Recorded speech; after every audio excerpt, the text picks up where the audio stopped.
अभी एक पिक्चर आ रही है जिसमें आपका अक्षय खन्ना औरंगजेब बने, ठीक है, छावा नाम है मूवी का।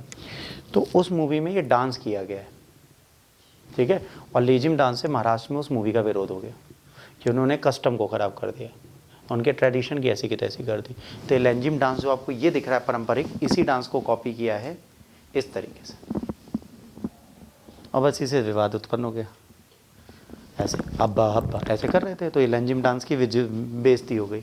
हाल ही में मराठा शासक छत्रपति संभाजी महाराज के जीवन पर बनी मूवी छावा में लेंजिम नृत्य के एक दृश्य महाराष्ट्र में विवाद आ गया। बताओ, एक दृश्य है मात्र, उससे दिक्कत हो गई इनको। और देखो कितना सुंदर डांस किया है, दोनों सुंदर लग रहे हैं, तब भी तुम्हें विरोध करना है।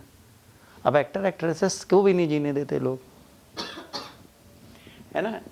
अब ये इससे क्या होगा, लेंजिम डांस आपसे पूछा जाएगा। महाराष्ट्र का क्या है, फोक डांस है ना। इसका नाम एक संगीत वाद्य यंत्र के नाम पे पड़ा है, जो अनोखी लकड़ी की छड़ी जिस पर झंझनाती झांझें लगी होती हैं, जिसे नर्तक नर्तिका अपने साथ लेकर चलते हैं। मतलब जैसे हमारे यहाँ झुंझुना होता है ऐसे ऐसे करने वाला, उसी तरह इसमें झांसे लगे होते हैं जिससे हिला के म्यूजिक निकलती है। लेंजिम एक नृत्य की तरह कठोर शारीरिक व्यायाम है। इसमें दो दो चार चार कभी कभी एक व्रत में ही नृत्य किया जाता है।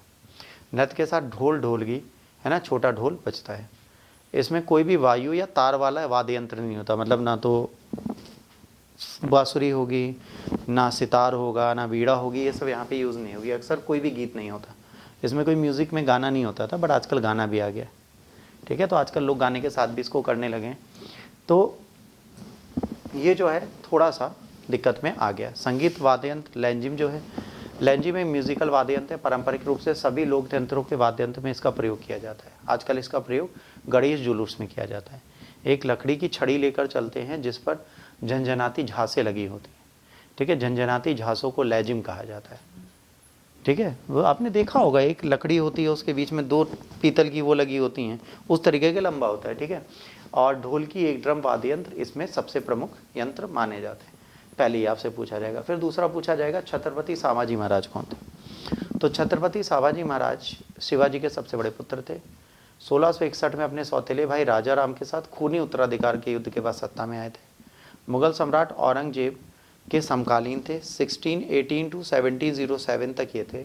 दक्कन की ओर अपने साम्राज्य का विस्तार करने की उनकी योजना के कारण सदैव मराठों के साथ औरंगजेब का संघर्ष होता रहा। इसी पर एक पिक्चर बनी है कि औरंगजेब बुढ़ापे में था और इसने इतना संघर्ष क्यों किया। तो ये संघर्षमय जीवन की एक कहानी के लिए बना है, ठीक। तो मूवी अच्छी होगी, स्टोरी अच्छी होगी, बट इस गाने के चक्कर में महाराष्ट्र में बैन हो जाएगी। जैसे इमरजेंसी मूवी जो आई है कंगना रनावत की, उसे कहाँ बैन किया गया है, पंजाब में।